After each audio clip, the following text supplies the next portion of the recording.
በድሬዳዋ ከተማ አስተዳደር ከ1.3 ቢሊዮን ብር በላይ በሆነ ወጪ የፍሳሽ ቆሻሻ ማጠራቀሚያ ማጣሪያና ማስወገጃ የኦፕሬሽንና ጥገና ፕሮጀክት ግንባታ የመሰረት ድንጋይ ተቀመጠ። ለግንባታ ፕሮጀክቱ አስተዳደሩ 13 ሄክታር የግንባታ መሬት በማዘጋጀት ከአካባቢው ለሚነሱ የልማት ተነሺዎች ከ28 ሚሊዮን ብር በላይ የካሳ ክፍያና የምትክ መሬት ቦታን በማዘጋጀት ለፕሮጀክቱ ስኬታማነት አስፈላጊውን ድጋፍና እገዛ ማድረጉም ተጠቁሟል። ፕሮጀክቱ በተቀመጠለት የጊዜ ገደብ ውስጥ ተጠናቆ ለታለመለት ዓላማ እንዲውል በግንባታ ሂደቱ የሚሳተፉ ሁሉ በቁርጠኝነትና በሙሉ አቅም በመስራት ፕሮጀክቱን ከግብ ማድረስ እንደሚገባቸው ተጠቅሷል። በተመሳሳይ ፕሮጀክቱ በመቀሌ፣ በአዳማ፣ በድሬዳዋ፣ በሐዋሳና በባህር ዳርም ይተገበራልም ተብሏል።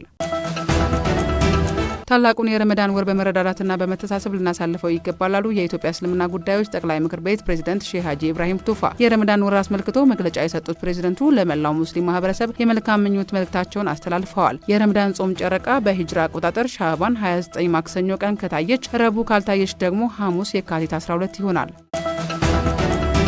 የቤንሻንጉል ጉሙዝ ክልል ምክር ቤት 6ኛ ዙር 5ኛ ዓመት 4ኛ መደበኛ ጉባኤ የተለያዩ አዋጆችን በማጽደቅ ተጠናቀቀ። ለ2 ቀናት በተካሄደው ጉባኤ ምክር ቤቱ የክልሉን የመስኖ ውሃ ተጠቃሚዎች ማህበር አደረጃጀት፣ የመስኖ አውታር አስተዳደር እንዲሁም የክልሉን ፍትህ ቢሮ ማቋቋሚያ ማሻሻያ ረቂቅ አዋጆችን መርምሮ አጽድቋል። በተጨማሪ ምክር ቤቱ በክልሉ በተለያዩ ምክንያቶች ከዳኝነት ስራ የተሰናበቱ ዳኞችን ስንብትም አጽድቋል።